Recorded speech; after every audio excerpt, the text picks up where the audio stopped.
Alors, bienvenue à vous, Frédéric Lenoir, à la série Conversation les leaders. Nous avons conçu cette série pour donner des conseils pertinents à tous les leaders des 4 coins du monde. Merci Zaka, c'est un plaisir. Alors, à votre avis, vous parlez très souvent de la joie, du plaisir et du bonheur. Est-ce qu'on peut les assimiler à 3 niveaux de leadership? Chacun va traduire éventuellement, je dirais, un niveau de performance. Il faut déjà comprendre ce que c'est que le plaisir, le bonheur et la joie, leurs différences. Le plaisir, c'est la satisfaction que nous avons chaque fois que nous satisfaisons un besoin ou un désir.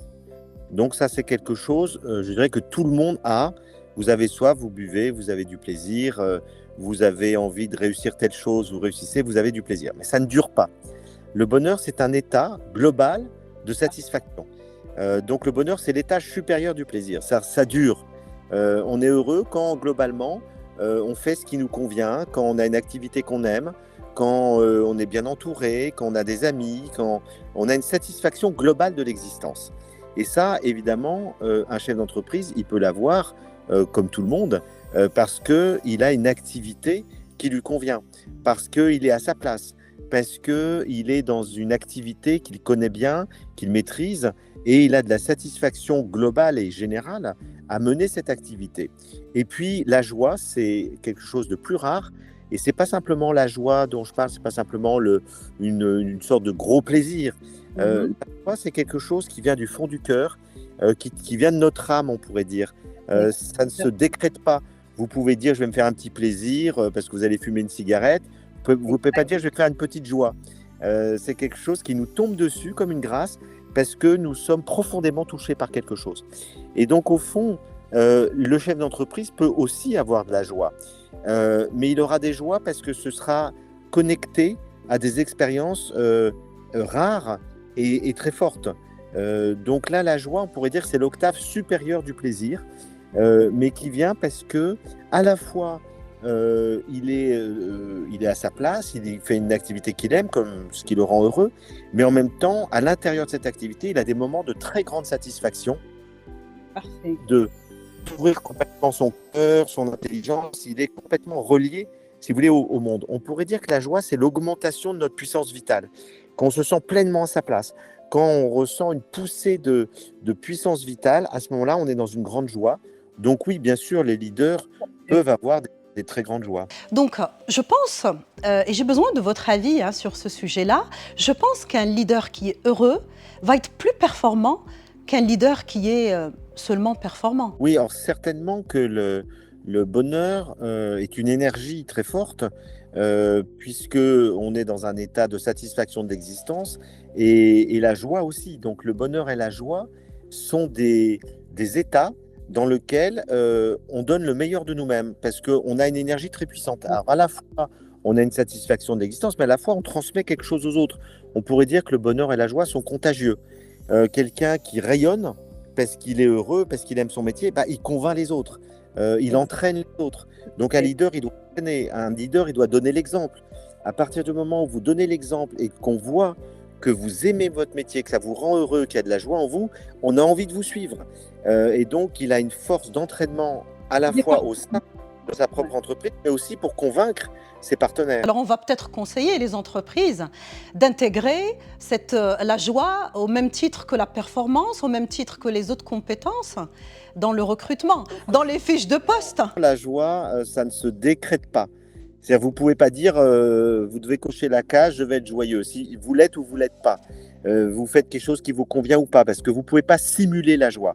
Vous ne pouvez pas simuler le bonheur. Vous pouvez, si vous êtes malheureux, ça se voit. Si vous n'avez pas de joie, ça se voit.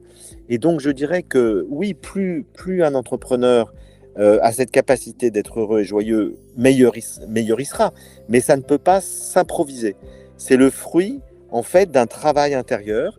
C'est le fruit d'une satisfaction globale de son existence, parce que s'il est bien dans son travail, mais qu'il est très malheureux dans son couple ou en mariage, ça se verra aussi. Et donc, c'est pour ça qu'on ne peut pas le décider, on ne peut pas le décréter.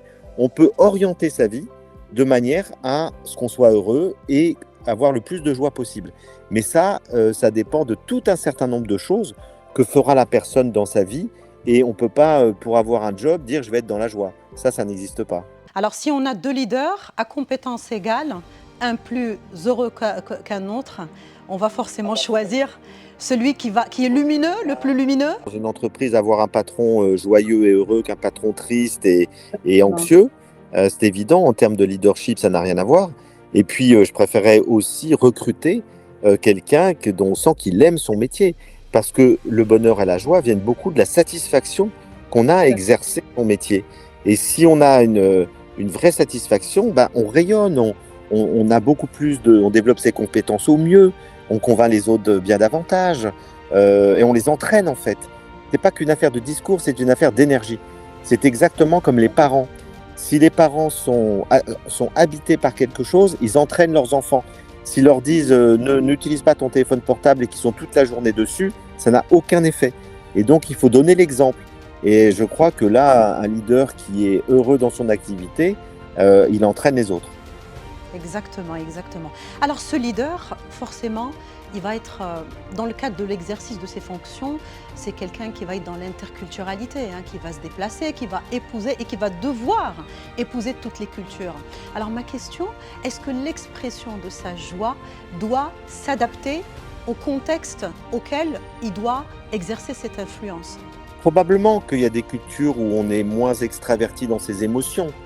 Par exemple, on sait que les cultures asiatiques sont plus réservées dans l'expression, et les Américains, à l'inverse, sont extrêmement extravertis et ils sont toujours amazing. Ils expriment fortement leur joie, leur satisfaction. En France, c'est l'inverse, hein. En France, il ne faut pas trop exprimer de joie ou de satisfaction parce qu'on vous trouvera naïf. Donc, je dirais qu'il y a des cultures où effectivement, peut-être qu'on peut plus ou moins exprimer le rayonnement qu'on a. Après, vous savez, sans être trop expressif, quelqu'un qui est heureux, ça se voit. On le voit dans son regard, on le voit dans son sourire. Et donc là, je crois qu'on peut tout à fait être soi-même sans avoir à se cacher si on est heureux. Il s'agit juste simplement de ne pas en rajouter.